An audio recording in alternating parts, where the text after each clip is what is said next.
residence doctors' quarters. We've also completed the refurbishment of the house officers' quarters at Lasuth, and the one is ongoing at Lagos Island General Hospital.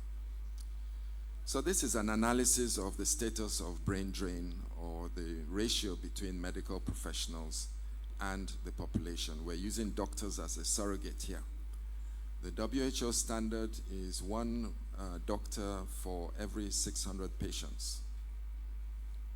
Nigeria has 40,000 doctors currently, which gives us a ratio of 1 to 5,000. This is way below the WHO standard and benchmark. Nigeria therefore needs close to 200 to 300 additional doctors to meet the WHO standard. In Lagos, we have 7,000 doctors, and our target is 40,000. Therefore, we have a shortage of 33,000 doctors in Lagos. This is the situation analysis that has justified the Executive Council to come to a deliberate decision to establish a standalone University of Medicine and Health Sciences, Lagos, known as the UMH. So there's an urgent demand to exponentially increase quality healthcare professionals in Nigeria, and for us, it is an intense need in Lagos State. So this is the mandate of the University of Medicine and Health Sciences, UMH. Over the next 5 years, we want to increase our intake from about 200 students a year to 2,500 students cut across these disciplines. About 40% of these will be nurses, 40% will be doctors, 10% will be pharmacists, dentists, physiotherapists, and other healthcare professionals that are required in the sector. So this is the planned progression. Between now and 2026, we want to increase our intake from 200 by adding another 500 across the disciplines. In the next year, we will add another 500 and so on until we reach the target of 2,500 intake per year. What progress have we made with this transition to a standalone university? We have completed the draft law, which has passed through the Executive Council, and it is now in the House of Assembly and has completed 2 hearings. It requires to go through the 3rd and the 4th hearing before it becomes law. We're hoping that this will happen in the next month or 2. We've already commenced on phase 1 infrastructural expansion across 3 of our facilities to expand our intake to about a capacity to hold up to 1,000 instead of the current capacity of 200. So the phase 1 expansion of LASUCOM, this happened 2 weeks ago at the Cardio-Renal Center in Bagada Medical Complex, where we repurposed the Cardio-Renal Center to become an annex of LASUCOM, where it will be able to admit close to about 300 to 400 additional students. We also have repurposed the COVID Isolation Center. If you recall, this is a very large isolation building in the infectious disease hospital in Yaba, which has been redundant since the end of COVID. As such, we found it necessary and convert this into multiple lecture theaters so that we can increase and this is an architectural design of how that space is going to be converted into at least 600 seated lecture theaters, tutorial rooms, and multi-purpose laboratories. This is an architectural reflection of Cardio-Renal Center and how it is being converted into lecture theaters, offices, and tutorial rooms. At the end of this, we would have increased our capacity to admit students from about 200 to well over 1,000 in the next 4 months. We hope that this first phase will be completed by August of this year. Let me move our attention to infrastructure. Our purpose here is to design and deploy fit-for-purpose, energy-efficient, and sustainable health facilities and reduce the cost of maintenance over time. This is an overview of what we're doing. On the left, we talk about greenfields, which are brand new buildings, new designs, and we have the General Hospital prototype, the primary health types, the mother and child centers, the Infectious Disease Research Institute, and staff quarters. On the right, we have brownfield projects, which means these are existing buildings that are undergoing intense renovation. And this is happening in Lassuth, across our general hospitals, our primary healthcare facilities, and our traditional medicine board and other offices. Cognizant of the climate change that we are experiencing, everybody notices how hot it is becoming and how we are under intense shocks from the climate. And so we're building climate resilience into our health infrastructure into the future, looking at the different built environments that we have in Lagos, being the urban heat island environment, the sandfill, coastal sea and lagoon coasts, and flood-prone areas. So this is a heat island environment, so many parts of Lagos are very heavily built with concrete.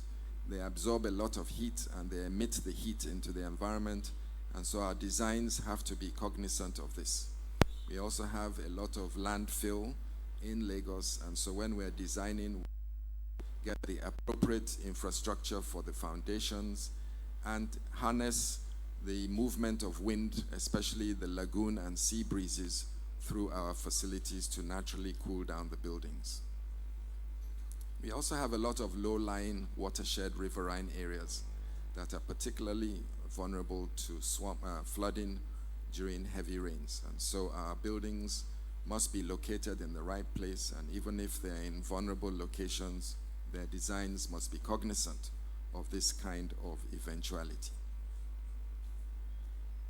And so our new designs take about 8 things into consideration. We're looking for natural light and ventilation.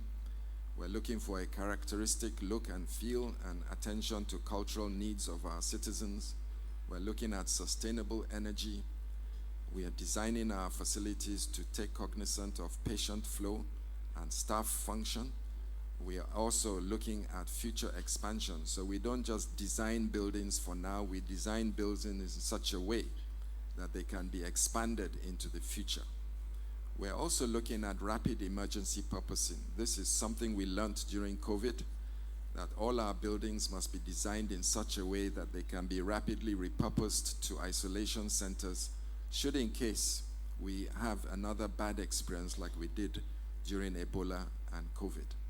We are also designing with particular attention to infection prevention control so that there's enough ventilation and people who are patronizing our facilities are not vulnerable to catch an infection while they're coming to be treated for other conditions. And of course, maintenance is a very expensive thing, so we're designing such that the buildings are maintenance friendly.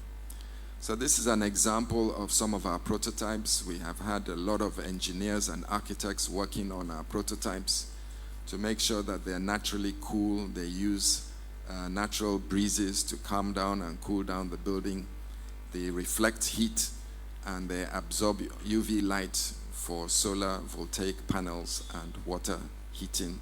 And when it rains, that the water is absorbed into the ground and does not cause flooding of the building. The reason we're doing this is because this is an example of a green hospital on the left and a current hospital on the right. So to maintain a green hospital, it will cost about 61 million naira a year. To maintain a normal average hospital is 158 million naira a year in terms of power needs. And so green buildings are very efficient and cost-friendly, and they will save the Ministry of Health significant amount of money in terms of expenditure. So I'm going to go through some examples of our current renovation of our general hospitals. And here we can see Isolo General Hospital. At the top is before and below is after. This has been completed and it's in current use. This is Lagos Island General Hospital. It has undergone significant transformation with very old colonial buildings being repurposed and retrofitted and modernized for current use. These are examples on the left of before and on the right after. This is an example of a very old building on the left at Lagos Island General Hospital, which has been totally gutted. All the windows, roofs pulled off and replaced and modernized for use. Here is an example of the ambulance bay on the left, and now it has been reconstructed, and we see a modern facility there with 2 bays for ambulances. On the left, the office, and on top there is the sleeping facilities for the ambulance staff that need to be on duty 24 hours a day. Let me move to Mr. Governor's blueprint prototypes for medical infrastructure transformation, where we're working particularly on our general hospitals and our primary healthcare facilities. So on the top there is a prototype of our general hospitals, and below that is a prototype of our PHCs. So we have 3 prototypes in the primary healthcare. We have the health post, which will be out in rural areas. We have the primary healthcare center that supports about 20,000 population, is open for 12 hours a day. And then on our right is the comprehensive healthcare center that's open 24/7 and supports a community of about 50,000 people. This is a picture of our new prototype design, and we've started to build 4 already, and we are about to start on another 5. We hope to have at least one of these in each of our LCDA areas. What is unique about this is the inside-outside design. It has a false roof on top of its real roof, so that you can be inside the premises, but your waiting rooms will be somewhat on the outside, but protected from the environment, so that you're not vulnerable to infection transmission from other patients. We're very proud of the fact that these facilities can be off the grid. In other words, totally independent of ECO or Ikeja Disco or generators if there's enough sunlight. And so you can see here the roof is a complete solar panel generator powering the building with enough electricity for most of its needs. This is the new general hospital prototype. This was completed about 2 years ago, and since then we've modified it to create several other prototypes, which I'm going to show you at the moment. This is the Shomolu General Hospital prototype derived from that master prototype. This is the Iba-Ojo General Hospital derived from the prototype. And this is the Etiosa General Hospital, which will be built behind the MCC at Ajah on that large piece of land there. The first of the prototypes that has been commissioned is the new Massey Children's Specialist Hospital. This is a 3D image. This was the site in 2022 when we totally demolished the buildings that were present, and we excavated the ground. And at the moment, you can see from these pictures that the buildings, both the hospital and its car park, have reached almost 70% completion. In this picture, we're taking His Excellency the Governor on a tour. New Massey Children's 150-bed referral specialist hospital. We also have a massive project in Ojo. This is the picture of Ojo in 2022, where we had just completed site preparation. And right now, these are the pictures showing a massive expanse of infrastructure to accommodate the 280-bed hospital in Ojo. This hospital is very important because it fills a gap between Alimosho and the Badagry General Hospital, where we do not have a comprehensive secondary healthcare facility. And so when we commission this, it will meet the needs of a very large constituency of patients that fall in that. We have a mental health institute in Ketu-Ejirin. It is built on 15 hectares of land. We need a lot of land when we're dealing with mental health, for vocational training, for space where they can recover from their mental conditions. This was the site preparation in 2023. And now, as you can see, again, several buildings are almost complete. They are flat because when you're dealing with people with mental health conditions, you cannot have multi-story buildings. And so all the buildings are bungalows to be able to accommodate our patients, both inpatients and outpatients. We've reached 65% completion. This is a 1,500 bed mental health institute. The first phase is a 500 bed psychiatric hospital, which you can see here. And the next phase will be a 1,000 bed rehabilitation center situated on 15 hectares of land with lots of opportunity for vocational training, recreation, and recovery from health conditions, mental health conditions. In this picture, I'm showing you the old headquarters of the Primary Healthcare Board. This is a colonial building built almost 100 years ago, unfit for purpose. And so we've designed a new building for the headquarters of Primary Healthcare Board. We've demolished that building, and we've started the construction of a multi-story building. And this is the 3D design of that facility. The Primary Healthcare Board is very close to our heart. It is the first touch point of our citizens, and so they require a befitting headquarters for them to be able to administer their services to the citizens of this great state. So across all strata, we have a significant public-private partnership and private sector. I'm just going to give you some examples. This is the principle on which we operate. The government initiates a project. It sets up regulatory and public protection components. It then introduces the concept to the private sector. They come in with technical assistance, co-funding, and management support. And through this kind of initiative, we're able to deliver public-private partnerships. This is the new Lagos State Comprehensive Cancer and Diagnostics, 1,500 square meters. We are about to do the groundbreaking. It is located right here in Alausa, just by the fire station. As you go out, you turn left instead of turning right to ShopRite. And this very large piece of land will become the largest cancer center in West Africa to be built in Lagos State. Our partners are sitting here, who are the venture partners, who are working very hard with the Ministry of Health and Ibile Holdings to deliver this project in the shortest possible time. We also have a very important public-private partnership joint venture with Medipark.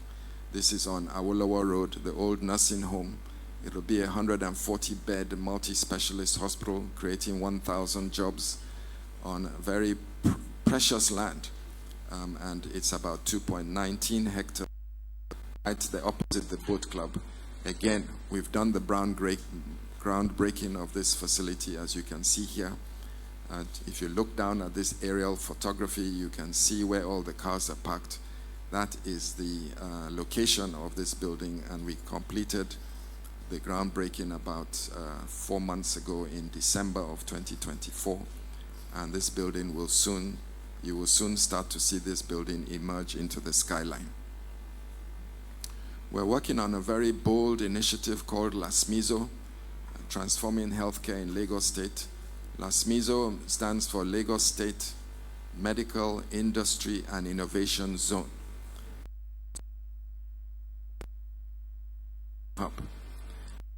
Lagos State government is desirous of establishing a medical, industrial, and innovation hub to discovery and advance our ability to discover, innovate, and create value-added biotechnology, something that was critically obvious during COVID. Totally dependent on many imported consumables, drugs, and analytes. And so we want to make sure that Lagos is not as vulnerable as we were during COVID by manufacturing many of our own, discovering our own drugs, and developing our own vaccines. We're working very closely with the Ministry of Cooperatives, Ministry of Commerce, and we are going to be situating this innovation zone, Lasmizo, in the Lekki Trade-Free Zone corridor. As you can see, those are the maps of the Lagos Trade-Free Zone. There are two zones, and we're working closely with both of them to deliver the medical city, or the Lasmizo, which will focus on medical industry, medical innovation, and medical expertise. Our partners are Lagos State Ministry of Commerce, Cooperatives, Trade and Investments, the federal government, the Presidential Initiative on Healthcare Value Chain, Ibile Hold, and of course, we are the initiators of this project. This is an artist's impression of what it's going to look like in the center of prostheses, medical consumables, drugs, and vaccines. On the left will be our innovation park, where researchers from across Nigeria will come to submit their findings to a group of high-caliber scientists that will pass and do further work on their discoveries to see how we can generate our own drugs for our own indigenous conditions, including vaccines. On the right will be a medical village, a multidisciplinary specialist hospital that will provide the expertise and attract particularly diasporan specialists back home to this new corridor that is emerging very quickly on the Lekki axis of Lagos, what we describe as the new Lagos. This facility will accelerate Lagos' capacity to get involved in genomic sequencing, in medical robotics, and personalized and regenerative healthcare medicine, as well as including AI transformative solutions. To wrap it all up, we have what we call the Smart Health Information Platform, known as SHIP. This is putting everything together. This is digital. This is a very bold digital strategy of the Ministry of Health. The SHIP has multiple components: connectivity of our facilities, safety and quality, equity, access, privacy and security. The patient is at the center. It will become a very agile and nimble healthcare system once all our facilities are connected, and will allow us to sweat our assets and get more out of our healthcare system, especially in terms of efficiency. This is what it will look like. All our facilities will be connected. Hospitals, our tertiary facilities, our agencies, everybody is going to be connected to the SHIP, so that His Excellency, the Executive Council, and the Ministry of Health and our partners, Ministry of Innovation, Science and Technology, will have real-time data on a daily basis and be able to observe the health-seeking behavior of Lagosians and use that kind of information to derive policy decisions. It will speed up our ability to, it will make us more efficient, and the data we collect is going to be extremely valuable to us as policymakers. The SHIP will look something like this, showing the connectivity of all our facilities, and eventually we're going to encourage the private sector to come on board the SHIP so that we have knowledge of the entire spectrum of healthcare delivery in Lagos State. Those are some of the components and applications that will be built into the SHIP. So where are we on the SHIP at the moment? We're actually at number 7 now. We've gone through conceptual design. We've published our RFP. We've engaged selected partners. We've identified the preferred partner. Our health facilities are getting ready now. We've sensitized our stakeholders. And we're at number 7, where we've started to implement the infrastructural requirements of all our facilities to enable us to deliver connectivity, so that a patient, for example, is being moved from a primary healthcare facility to a general hospital or to LASUTH does not need to carry paper with them. They just need to move from one location to the next through a digitalized ambulance service that will carry them. The patient will be expected at the next facility. The data and their medical records will be gone ahead of them. So when they arrive at the facility, everything is there. The doctors are waiting, the nurses are waiting, and the records are, so that there's a smooth movement of patients across our ecosystem. This will also remove this incessant problem that we have of ambulances driving from one facility to another looking for a bed. All this will be eradicated by the implementation of SHIP. We just concluded the sensitization of SHIP to our key stakeholders, and as we speak, infrastructure is being delivered at most of our public health facilities. So let me go through some of our programmatic activities. We are currently on a very massive malaria prevalence and elimination drive. Let me just give you some data. According to the WHO, malaria has 4 categories in terms of its disease burden in a community. There are countries and parts of Nigeria that have high transmission, in other words, greater than 40%. That means that out of every 100 people presenting with fever, 40 of them will have the parasite, the malaria parasite. Below that in yellow is moderate transmission between 10 and 39. And then below that is low transmission between 1 and 9%. And then in green is what we describe as pre-elimination. In the blue or green zone, with a little bit of effort, you can completely eradicate malaria in your environment. So where is Lagos? Lagos, as of a few months ago, was at 2.6%. Show you the progression of activity over the last year. On the right there, you can see that in 2010, we had in Lagos a percentage of 15. In other words, 15 out of every 100 people presenting with malaria, presenting with fever, had malaria. In 2015, up to 10%. And as of now, it is 3 and below. And this is a cumulative effort of my predecessors, Dr. Leke Piton and Dr. Jide Idris, in driving the prevalence of malaria down to the point where we now can take the baton and say that we're going to drive towards the end point. As you can see in the red arrow there, we want to get to less than 1%. Our current research data suggests we are at 1% as we speak.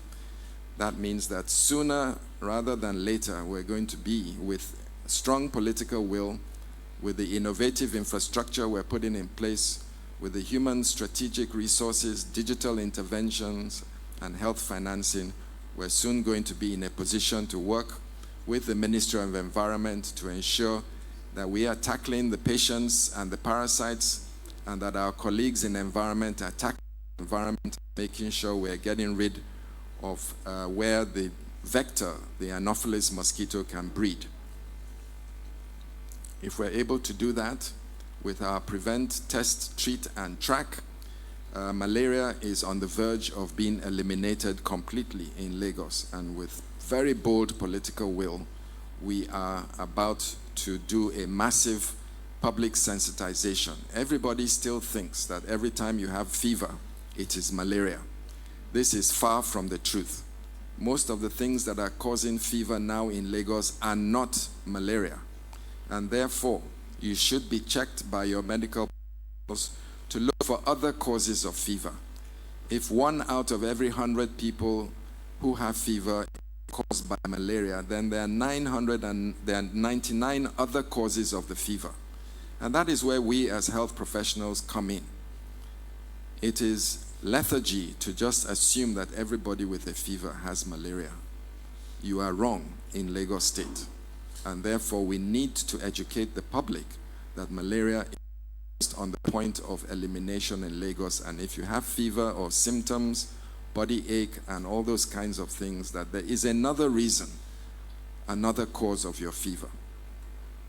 And so His Excellency joined us in ensuring this message. This was about a month ago, to join the fight to test, treat, and track. From now on, nobody will be treated for malaria until they've had a test which indicates that they have positivity for malaria. And we're going to be working with our SHIP partners to make sure we can track and treat, and that with the WHO, the National Malaria Elimination Program, the Pharmacy Council of Nigeria and our partners, it is very important that all our pharmacies know that you can no longer hand out anti-malarials until a patient presents a positive malaria test from their healthcare providers. This will be very strictly regulated in Lagos to ensure that we're not treating patients unnecessarily and that we're focusing rather on finding out what is the true cause of their fever, which in Lagos is unlikely to be malaria.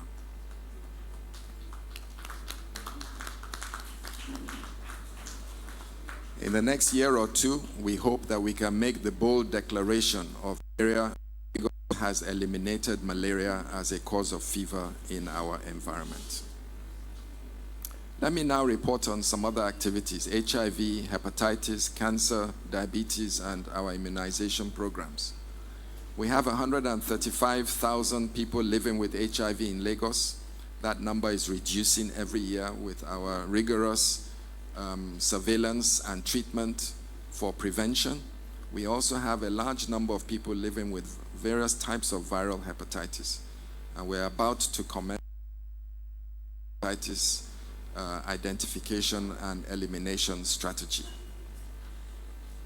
We have very active cancer screening programs, and we're eagerly awaiting our comprehensive cancer facility to help us to develop a more robust cancer screening program for our citizens, detect cancer early and make sure that they are more likely to be cured by early detection, and also to put the information out to the public on what the causes of how we prevent cancer in ourselves and how we need to present for early screening so that we can detect. We've done a massive public awareness campaign on what we call the metabolic diseases: diabetes, hypertension, and obesity. We went throughout the entire state providing free access to sugar testing, to blood pressure measurement, and to estimation of your body mass index. We are waging war on these silent killers by re-educating the public eat properly and how to avoid stress and to present for medical checkups in a timely fashion to ensure that you do not end up with strokes, heart attacks, and loss of limb activity and other metabolic complications. We know that the prevalence of hypertension is very high in Lagos. It's about 20%, and 70% of people are unaware of their status, which is why we keep getting people presenting to our hospitals with unconscious with strokes, because they are unaware that their blood pressure is very high, making them vulnerable to strokes and sudden death. Obesity is also very high at 12%, is at 6%. Again, most people do not know that they have diabetes, and if you walk around with high levels of sugar, eventually your brain, your heart, your vessels, your kidneys will deteriorate, and this will eventually cause your demise. We have a very aggressive TB control program. In Lagos, we have about 19,000 TB. These, about 288 are classified as multi-drug resistant tuberculosis. The normal tuberculosis in yellow can be treated by multiple combination of drugs, and you can be cured in 6 months. However, if you default and you take your medication sporadically, you develop multi-drug resistance. Multi-drug resistance is a very serious condition for two reasons. One, we have to treat you for almost 18 months with injections and a large combination of drugs to try and cure you. But what is even more sinister about multi-drug resistance, it's its ability to be transmitted to members of families or people that you work with. And so identification of tuberculosis is very important. And in Lagos State, we consider it to be a biosecurity threat, and we're very aggressive about tuberculosis identification and treatment. The First Lady is the champion in, and you can see in this picture, we've co-opted the first ladies of the local government structure to be champions in their LCDAs to raise awareness over the need to present for checkups if you have a persistent cough, if you're losing weight, or if you have night sweats, or you've coughed up blood. Those are the hallmarks of tuberculosis. And if you have a chronic cough and are losing weight with night sweats, you must present to one of our facilities so that we can identify your condition and appropriately treat it before you transmit it to somebody else. We've made massive strides in immunization. We completed multiple immunization drives. The last drive happened not long ago where we vaccinated almost 18 million Lagosians under the age of 45 for measles and for yellow fever. I would like to congratulate the primary healthcare platform for what was deemed as a massive success, requiring multiple logistical arms of the primary healthcare board. We're strengthening our biosecurity systems. We've lived through Ebola, we've lived through COVID. We've managed to protect Lagos State's economy from these devastating biosecurity shocks. And we've learned a lot of lessons from these events. The most important thing is to keep Lagos functional, to keep its economy open, and to get people safe and protected under any biological shock that enters Lagos. Lagos is particularly vulnerable because of its very heavy footprint. Our human population density is the highest on the continent of Africa, and therefore contagions, whether airborne, waterborne, or contact-borne, spread very quickly in Lagos. We learned during COVID and our subsequent outbreaks of cholera and diphtheria. We recently overcame a diphtheria outbreak which started in King's College and spread to other schools with a vaccination campaign and public health interruption strategy, which brought the outbreak under control very quickly. Unfortunately, we lost a few students that had severe complications of diphtheria. But once again, the primary healthcare board came to our assistance to vaccinate thousands and thousands of people that were at risk and vulnerable to contracting the diphtheria bacteria. We already have the Lagos State Biobank, that's the nerve center of our biosecurity responses, but over time we've realized on the left that that facility is becoming too small for the Lagos population. And so we're already designing and developing the Infectious Disease Research Institute there on the right, which will be a much larger, massive biosecurity complex, again, the groundbreaking infectious disease hospital. And in the next year or two, we will commence the building of this facility, which will become the center of biosecurity excellence for Lagos and hopefully for the sub-region. As I said, we have a lot of agencies that support the One Health family. I'm talking now about health financing and the health insurance. We need to increase our pool of funds to pay for healthcare in Lagos. We can do this by increasing government spending on health, by donor funding, by health insurance, and by public-private partnerships.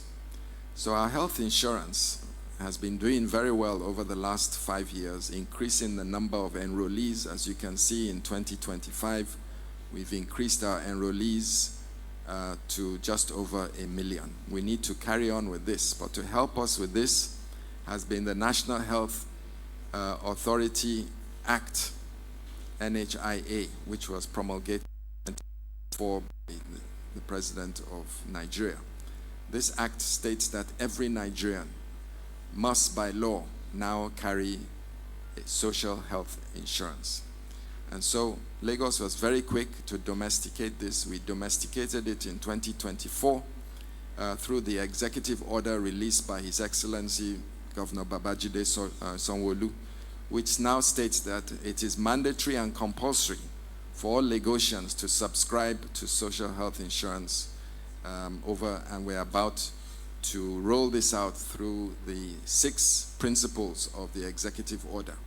The first principle is that there will be a massive public health awareness campaign which will start any moment from now on the importance of social health insurance. The next principle is that we're going to partner with the private sector, the HMOs, to align the public and private insurances so that they are synergized and we do not inconvenience the public by asking them to have two insurances. That process is ongoing as we speak, and we are soon going to make an operational guideline announcement after Mr. Governor has reviewed the stages of this strategy. The third is enforcement of the executive order through a multi-ministerial task force to ensure that everybody is carrying a social health insurance card by tying it to social amenities. The fourth principle is that the resources will be set aside to stabilize life-threatening emergency cases without requiring insurance or cash payment and improve our public health sector. We all know that every time we send patients to hospitals, that there's a very high level of rejection because nobody wants to take a very critically ill patient into a private hospital or a public hospital without a guarantee of payment. And so we're going to be able to protect our facility by ensuring that there's a fund set aside through this principle to ensure that you must look after the patient as they present, and the government will reimburse you for your expenses. We're also going to set funds aside from this initiative for vulnerable patients, what we call the equity fund, to make sure that those people who earn enough money to pay for the social health insurance will be catered for by the government, and their insurance plan will be bought for them to ensure that they can access universal health care. We're also going to develop a very stringent regulatory feedback mechanism to ensure very high standards of healthcare delivery as we roll out this mandatory health social insurance strategy. Here we are launching the Ilera Eco virtual booths. We are also creating demand generation by publicizing the importance of social health insurance at various activities by LASHMA and multiple activities throughout the year. Let me go to the Traditional Medicine Board, a very, very, very large sector of our healthcare family. The Traditional Medicine Board have almost 20,000 practitioners that practice an alternative form of traditional medicine, complementary to medicine. And so this Traditional Medicine Board is very important for us to regulate, to ensure that they're carrying out safe healthcare standards, that we're promoting integration of the traditional medicine system into the healthcare system so that there is quick referral of patients if a patient is found to be very critically unwell.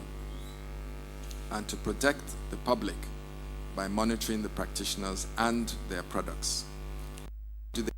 They license and train, they create public awareness, they also do quality control of herbal concoctions, and they're partnering with the Ministry of Health and other research organizations to make sure that we can elevate the standard of care and accreditation such that they understand the limits of their expertise and there is a rapid referral pathway should a patient be deemed to be not progressing well underneath their care.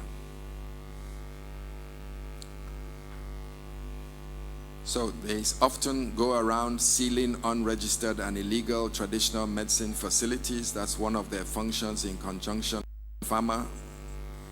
And they carry out a lot of training of traditional birth attendants and other forms of traditional medicine practitioners. The Lagos State Blood Transfusion, a very important agency of the Ministry of Health. They were established by law in 2004, and their mission is to provide adequate voluntary blood donors and screening of every unit of blood such that when you receive blood in Lagos State that it is deemed safe and devoid of infections such as HIV, hepatitis, and other types of pathogens that can be the complication of transfusion. So far in Lagos, we have a very, very low level of any transfusion transmissible infections, indicating the extreme diligence that the transfusion service is paying to the collection and screening of blood and blood components in Lagos State. They are expanding very fast, including more modern technology now to make it easier and faster for them to pick up dangerous blood supply that comes into the unit and destroy those units and make them unavailable to the public under any circumstances. They've had a lot of voluntary blood donor awareness campaigns. It's very important that we make sure that anybody providing blood for us is providing it voluntarily and not under any expectation of. This will remove those people that want to come to donate blood because they are perhaps drug addicts or they have other needs that are making them high risk as blood donors. And so we're very, very careful about making sure that our blood donors are voluntary and it is out of the goodness of your heart that you come to provide blood, which is a life-saving product for many of our patients. The Lagos State AIDS Control Agency works very hard to ensure that our HIV numbers are going down, that we are able to treat most people that have HIV. The better you treat them, the less likely they are to transmit the virus to another person. And so treatment is the most important method of prevention of HIV/AIDS in Lagos State. And we're proud to see that the number of HIV cases are going down across the state and that we're making progress in treatment and prevention of HIV/AIDS.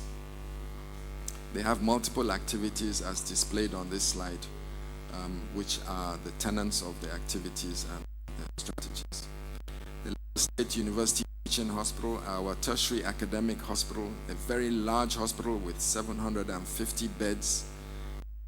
It sees almost 30,000 admissions annually and 500,000 outpatient visits a year. Anybody that's been to Lassuth will know that it is a very busy hive of activity all throughout the day, every day, 7 days a week, 12 months a year. It is one of the busiest hospitals on the continent of Africa. They have lots of activities there. They have multiple disciplinary services to the citizens of Lagos. They've expanded dramatically over the last few years. They've built a sickle cell center, a new ENT building, diabetes clinic. Even I have been a patient at Lassuth, and I testify to the expertise of my colleagues that are in Lassuth, subjecting me to the knife of the oculoplastic surgeons. I think that tells you how much confidence I have in my colleagues at Lassuth. EFAMA is a very important agency. This is the Health Facility Monitoring and Accreditation Agency. Their mandate is to regulate all healthcare services in Lagos, both public and private. It oversees almost 1,500 public and private facilities, which we classify as hospital, clinics, labs, and pharmacies, and a multitude of other healthcare facilities like nursing homes, aesthetic facilities, and so on. Their mission is to reduce quackery and improve and elevate the standard of healthcare delivery in Lagos State. We receive multiple complaints from the public, from individuals, and on social media, and EFAMA goes about investigating every complaint to come down to the root cause of whatever the issue may be. And after a few weeks, we have resolved a case, and where there are sanctions need to be implemented or where facilities need to be closed down until they improve the environment, that is done without prejudice. We're also elevating the standard and accreditation of our laboratories, going from 1-star to 4-star, which is the highest level of standardization according to the WHO. We're implementing, so this is EFAMA's profile. We've closed down 78 facilities last year. We are monitoring 3,569. We've received a request to register 544 new healthcare facilities in the last 12 months. And that makes a total of 4,000 facilities in Lagos. This is a large number of facilities for a regulatory body to have oversight under, and this agency works extremely hard, and we're trying to expand their capacity using digital technology over the next few months to a year. Thank you. EFAMA have organized the World Patient Safety Day. Very important that citizens of Lagos feel safe when they go to any of our healthcare facilities, public or private. We also have what's called a mystery shopping exercise, where people just go and pretend to be patients at any. This is the data from our public health facility, and it shows 80% of the mystery shoppers were satisfied with their service. They were satisfied with the physical accessibility of the facility, and 70% were satisfied with the cleanliness of the environment. This activity will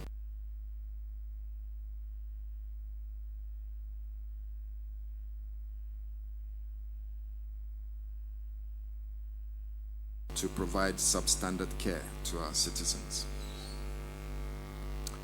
I'm going to talk about the Lagos State Primary Healthcare Board. Very important. It has about 320 primary healthcare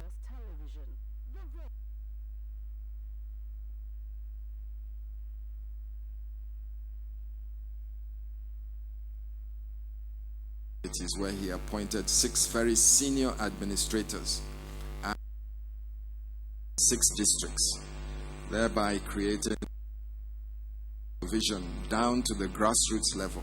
And we are already beginning this strategy by His Excellency, where the standard of healthcare facilities is beginning.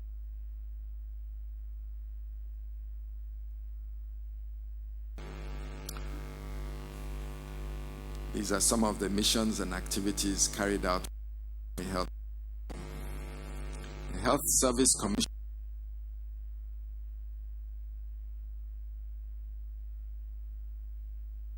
Healthcare professionals in our general hospital,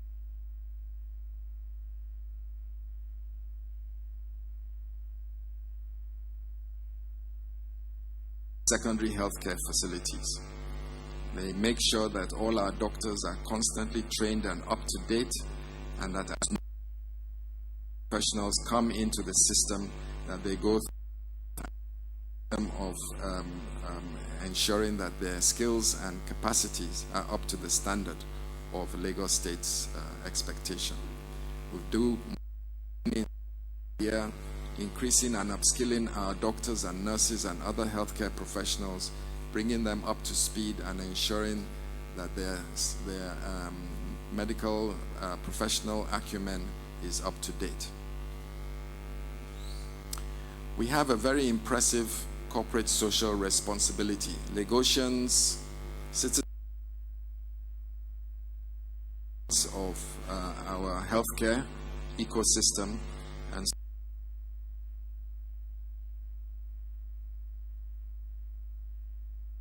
Agada Hospital. This is almost complete.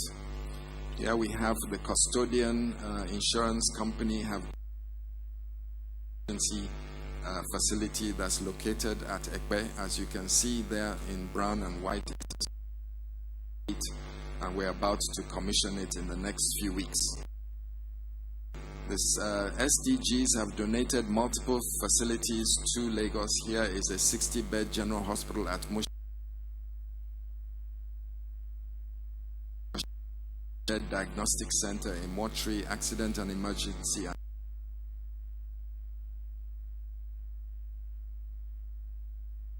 bed hospital at Imota, which is functional now, a 60-bed general hospital at Orchid in Ikota, which is also this Orchid Road, which is functional at the moment, and that's a picture of the Orchid General Hospital. Also have an 80-bed general hospital at Agudu Ojota, which has also, this was when they were building it, it has now been taken over by the state, and we're about to commission it in a multi-purpose environment. A lot of activity has also happened at Lasuth. SDG have donated a 200-bed multi-purpose medical facility with VI suites international standards with increased capacity for us to store drugs and consumables under the appropriate environmental air-conditioned conditions. Repairing a lot of the damage that implementing a mandatory health insurance across board, which is going to inject large amounts of funding into the system and improve our ability to is an innovation zone at the trade freeze corridor of Lagos on a very bold to be the West Africa to declare a territory malaria free. I thank you.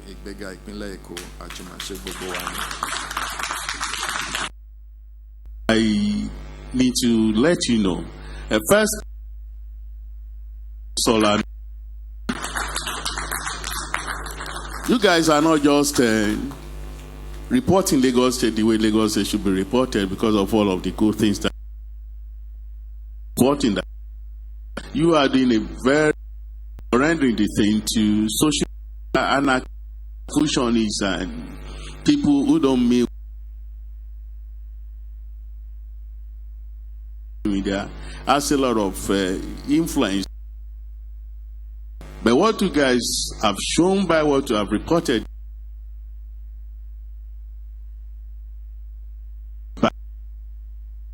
you remove it from a normal of the way we have always known reporting.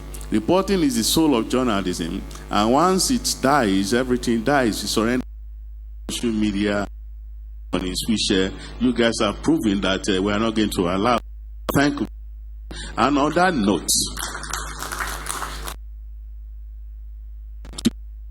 I have listened to Professor Abayomi read out facts and figures about what, because as they say, Earth is without Earth, nothing happens. So I would like to implore you that all the data that I've seen here today, people have said about personal experience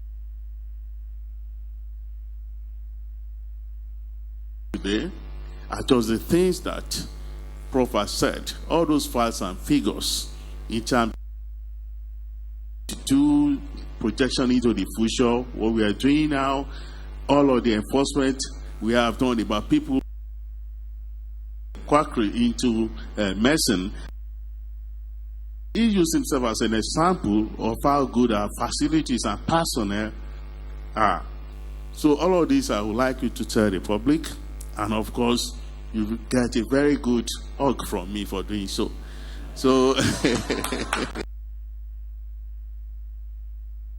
to thank you. It's not every time that you have an opportunity with the Prof and an army of permanent secretaries like this. Also, whatever you think,